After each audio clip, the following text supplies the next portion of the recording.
Il est 8h33 et vous êtes bien sur RMC et BFM TV. Bonjour Mickaël Zemmour. Bonjour. Vous êtes économiste, spécialiste de la protection sociale. Vous êtes maître de conférence à l'Université Paris 1 Panthéon-Sorbonne et vous êtes devenu le visage de l'opposition, le visage et la voix, parce que vos mots sont très précis, de l'opposition à la réforme du gouvernement. Vous êtes d'ailleurs un économiste engagé, je trouve ça important de le préciser, parce que vous ne faites pas que de l'économie, vous vous êtes aussi mêlé de politique. Vous aviez signé en juin dernier un manifeste de soutien au programme économique de la NUPES qui prônait notamment une retraite à 60 ans. On va y revenir dans un instant parce que j'aimerais bien comprendre justement votre contre-réforme en quelque sorte ou comment est-ce qu'on pourrait faire. Mais d'abord, cette une du Parisien hier, Olivier Dussopt qui dit « Il n'y a pas de perdants pour cette réforme ». Ça vous fait bondir? Bah oui, parce que c'est pas vrai. C'est une réforme qui est destinée à faire des économies, beaucoup, en baissant les dépenses de retraite. Et donc, mécaniquement, elle va faire beaucoup de perdants. Alors d'abord, du côté des montants de pension, c'est pas le cas le plus général, mais il y a des personnes qui vont perdre en montant de pension, des personnes qui avaient prévu de travailler au-delà de l'âge du taux plein et qui vont perdre leur décote, les personnes aussi qui vont être concernées par l'allongement de la durée de cotisation de 42 à 43 ans à un rythme accéléré, qui peuvent voir leur pension baisser si elles n'ont pas une carrière complète. Puis surtout les perdants ou les perdantes, c'est les personnes qui vont devoir décaler leur départ en retraite. Donc là, vous dites perdants à la fois sur l'argent et sur les années, évidemment. Alors sur l'argent un petit peu, sur les années beaucoup. Des personnes très nombreuses. Par exemple, une personne qui aujourd'hui a 60 ans, qui avait prévu de partir dans 2 ans pile, elle va devoir partir 9 mois plus tard. Ou alors une personne qui a 55 ans aujourd'hui, par exemple une femme avec un enfant et une carrière, qui pouvait partir à 62 ans pile, va devoir partir à 64 ans. Le départ à 62 ans ou 63 ans sera interdit. Donc évidemment, la réforme fait des perdants, beaucoup.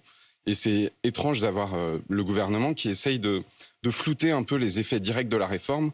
Parce que la première chose, et c'est ça mon travail, c'est pas tellement d'être engagé, c'est de donner des grilles de lecture sur les effets de la réforme pour voir si elle vaut le coup ou s'il n'y a pas d'autres possibilités. Alors vous excusez un peu d'être engagé, on va y revenir, mais sur cette point précis, c'est vous qui aviez levé le loup, en quelque sorte, sur cette façon d'avoir présenté les 1 200 € comme étant presque une petite retraite. C'est-à-dire que désormais, on avait le sentiment que personne ne serait en dessous des 1 200 €. Certains au gouvernement, en tout cas, ont laissé sciemment planer le doute. Vous estimez que ce n'est pas juste une erreur de communication, que c'était une stratégie? Je pense qu'il y a eu les deux. Il y a eu des personnes qui ont été imprécises dans leurs commentaires, il y a des personnes qui ne savaient pas, et puis il y a des personnes qui ont laissé volontairement entendre qu'il y aurait une retraite minimum à 1 200 €. En tout cas, c'est ce que tout le monde a compris. Pas tout le monde. Une partie de la population, une partie des journalistes aussi, a compris qu'il y aurait une retraite minimale à 1 200 €. Et si vous vous rappelez, il y a même un moment où la réforme a été justifiée. Le gouvernement disait il faut qu'on fasse la retraite à 64 ou 65 ans pour faire la retraite à 1 200 €.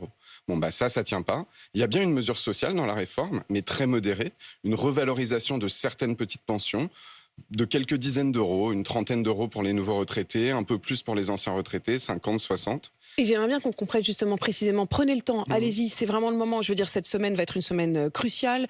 On attend demain une France quasiment à l'arrêt, à genoux, demande même la CGT.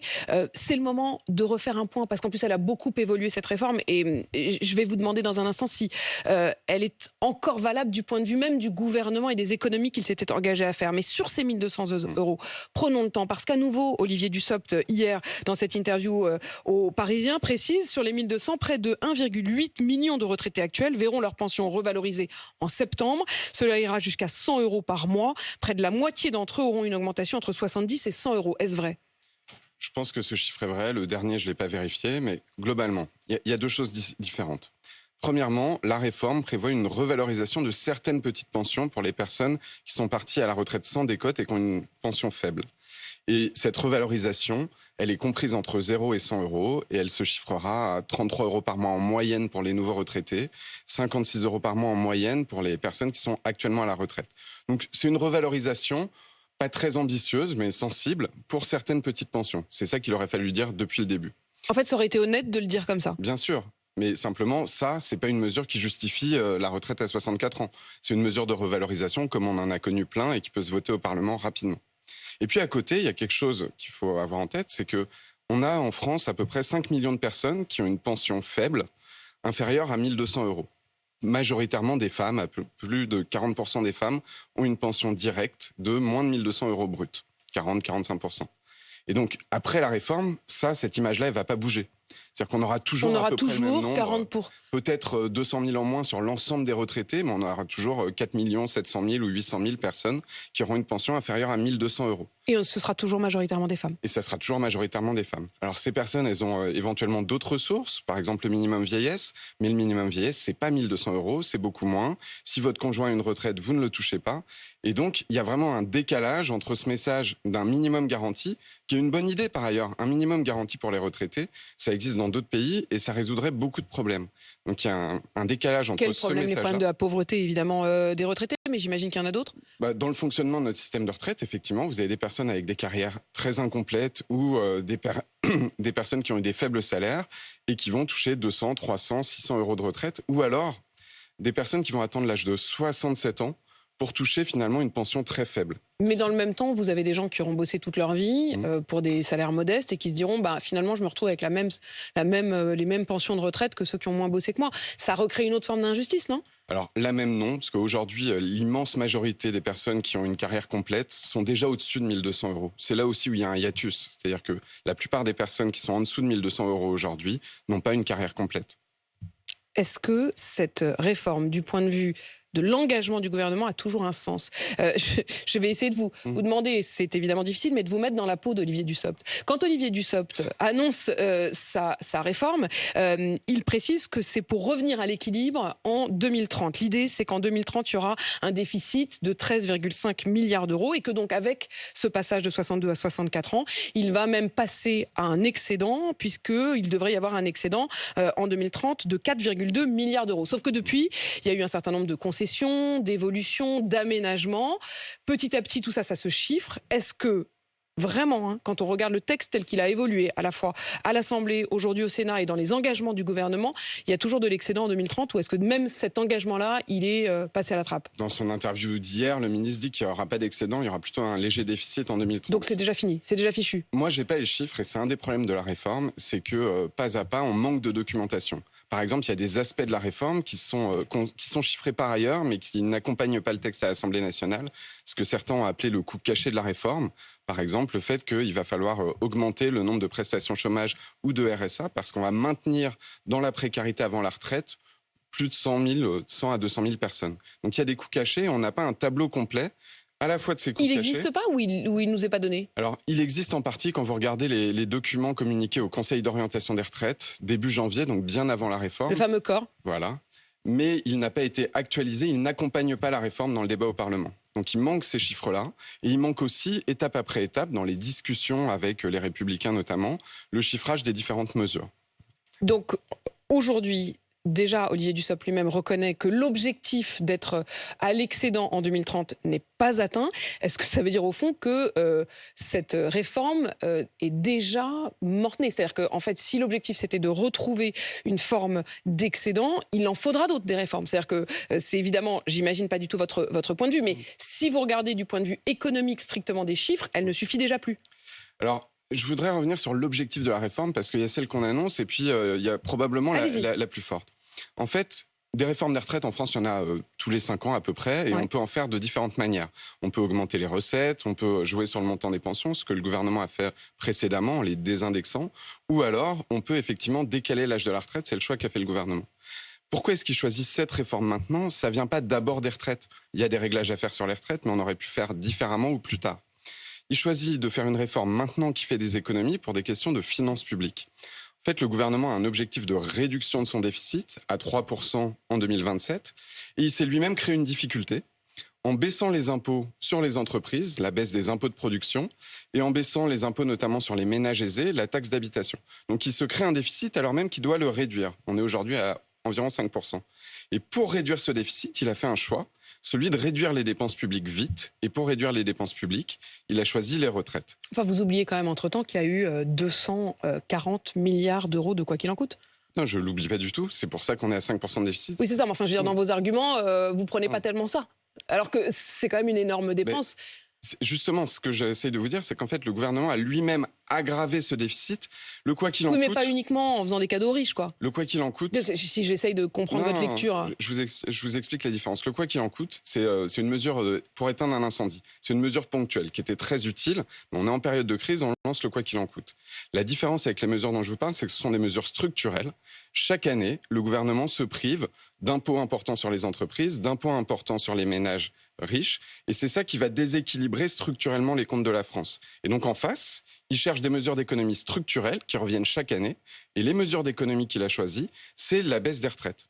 Et pour équilibrer les retraites, on a plein de solutions. Donc en fait, il y aurait eu d'autres solutions.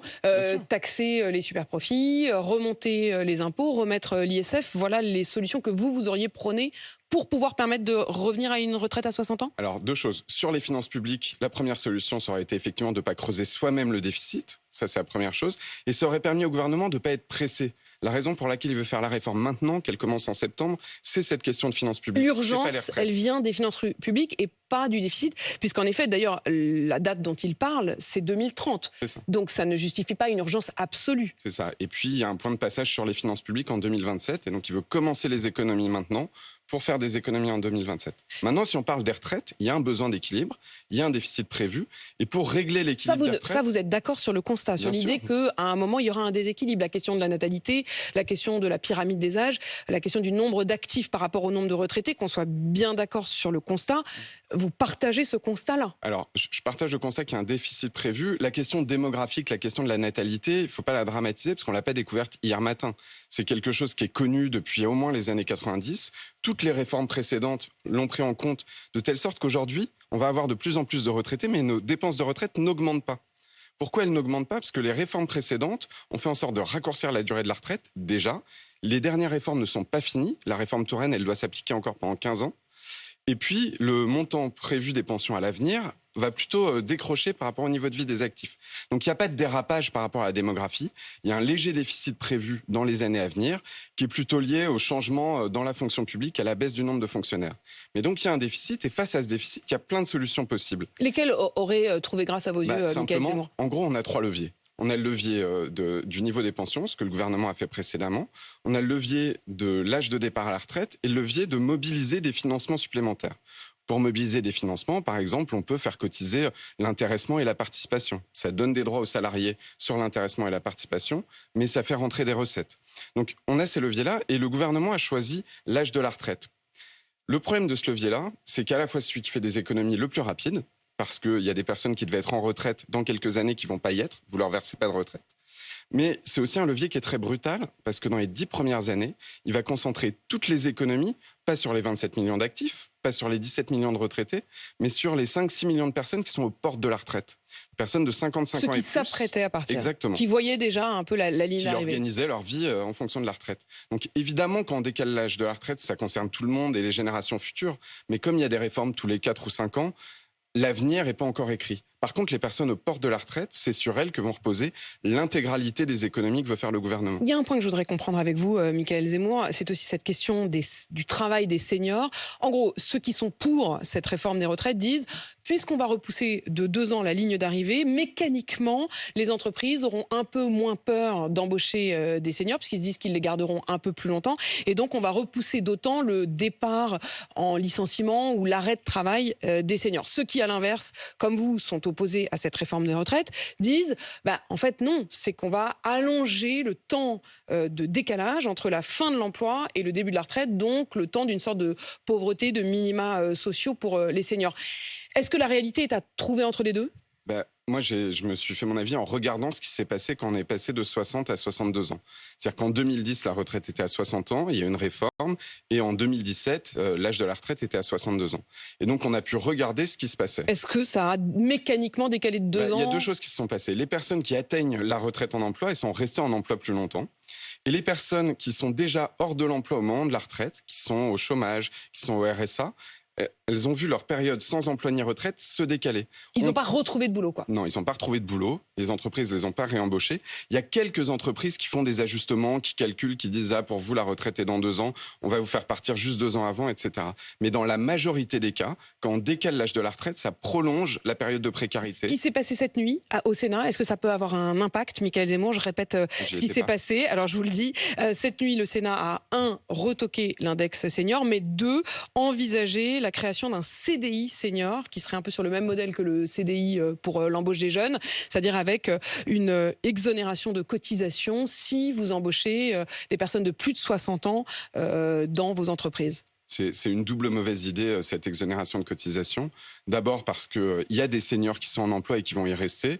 Et baisser les cotisations sur ces seniors-là, ça va coûter très cher à la branche famille de la sécurité sociale, puisque c'est des cotisations famille dont il s'agit. Donc on perd des recettes. Mais je recevais tout à l'heure le représentant des PME, de la CGPME, qui disait oui, mais pour nous, les entreprises en PME, c'est encourageant, ça avait très bien marché pour les jeunes, ça a augmenté l'emploi des jeunes, ça marchera très bien pour les plus âgés. Alors, on peut regarder précisément les études, mais donc c'est de mémoire, je crois que c'est 6 points maximum la Exactement, cotisation d'exonération. famille. Il y a des entreprises qui sont prêtes à payer les seniors pour partir. Les entreprises, des plans de il y a des départ. plans de départ, il y a un manque de formation, on a beaucoup de problèmes qui font que les entreprises n'embauchent pas des seniors ou alors les poussent vers la sortie. C'est pas en jouant légèrement sur les cotisations famille qu'elles vont changer leur comportement. Donc le risque important, ce qu'on appelle un effet d'aubaine, c'est qu'on va perdre beaucoup de cotisations sur les seniors qui de toute façon seraient restés en emploi, alors que ça va pas changer grand-chose sur les seniors que les entreprises n'embauchent pas. Michaël Zemmour, je voudrais que vous écoutiez ce que disait Olivier Véran, qui est porte-parole du gouvernement, pour justifier non seulement la réforme, mais surtout pour décourager ceux qui envisageraient d'aller manifester demain et de faire grève. Écoutez. Mettre la France à l'arrêt, ce serait laisser filer une crise qu'on peut encore éviter. L'absence de pluie depuis plus de 30 jours maintenant en France fait peser un risque extrêmement fort sur l'état de nos réserves en eau cet été. Mettre le pays à l'arrêt, c'est prendre le risque d'une catastrophe écologique, agricole, sanitaire, voire humaine, dans quelques mois. Mettre la France à l'arrêt, ce serait négliger la santé de nos enfants. Mettre la France à l'arrêt, ce serait rater le train du futur. Alors que notre réseau ferroviaire est en train de vieillir à vitesse grand V, il est urgent d'investir massivement pour assurer la pérennité d'un des moyens de transport les plus efficaces et écologiques. Ça vous fait sourire? Oui, ça me fait sourire parce que le ton est excessif et qu'il y a un décalage entre des difficultés réelles, par exemple des services publics, de la transition écologique, sur lesquelles il faut vraiment des politiques publiques, et un gouvernement qui essaye de décourager une mobilisation contre le projet qu'il porte. Donc ça me paraît vraiment décalé. Mais en dehors de ça, il y a bien une situation de blocage. Et en fait, pour moi, le gouvernement a créé la situation de blocage depuis le début, dans la mesure où il a choisi un calendrier pour sa réforme. Il veut qu'elle commence en 2023, un montant d'économie. Il espère même qu'elle soit votée avant le 15 mars, c'est-à-dire vraiment dans les tout prochains jours. C'est ça, pour que ça s'applique aux personnes qui devaient partir en septembre 2023, en leur disant ce ne sera pas septembre 2023, ce sera janvier 2024. C'est cette urgence que vous ne comprenez pas, outre le projet lui-même. Il y a l'urgence du calendrier qui empêche en fait de discuter, qui a empêché la discussion avec les partenaires sociaux. Deuxième exigence, c'est l'exigence de faire absolument ce montant d'économie dans ce calendrier-là. Et puis la troisième chose, c'est de ne mobiliser qu'un seul levier.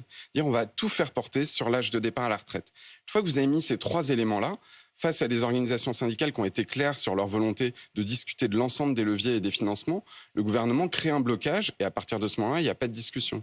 Elisabeth Borne l'a répété, 64 ans, c'est pas négociable.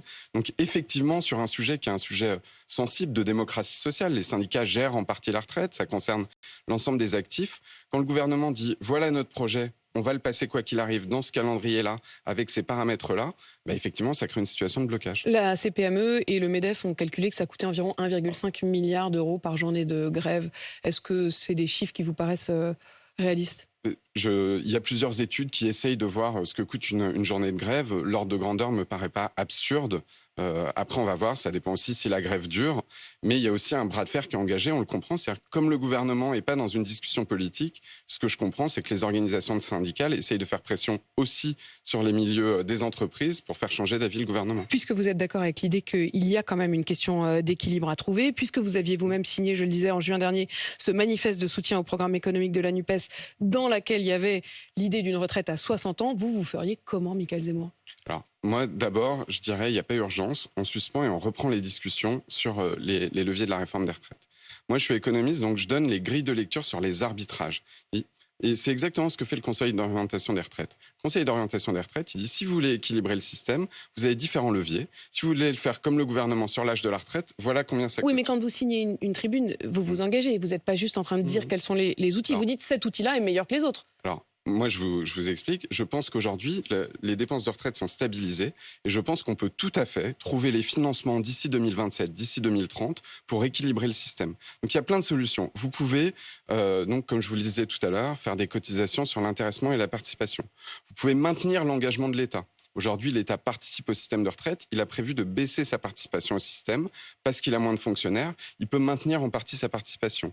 Vous pouvez, comme le propose Thomas Piketty, faire une cotisation de 2% sur les 500 plus grosses fortunes de France. Et il dit que ça ferait même trop d'argent. En fait, il faudrait utiliser de l'argent pour autre chose.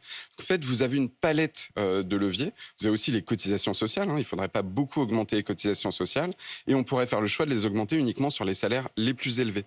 En fait, trouver 12-13 milliards à l'horizon 2027, c'est pas difficile. Le ministère de l'économie et des finances fait ça quasiment tous les ans.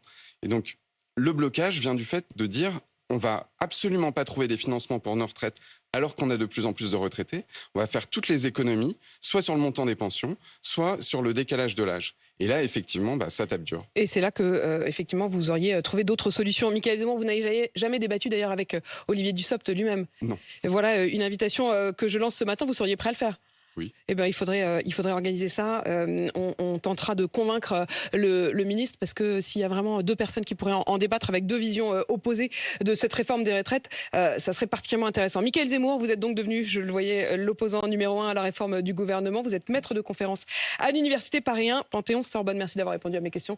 8h53 sur RMC BFM TV.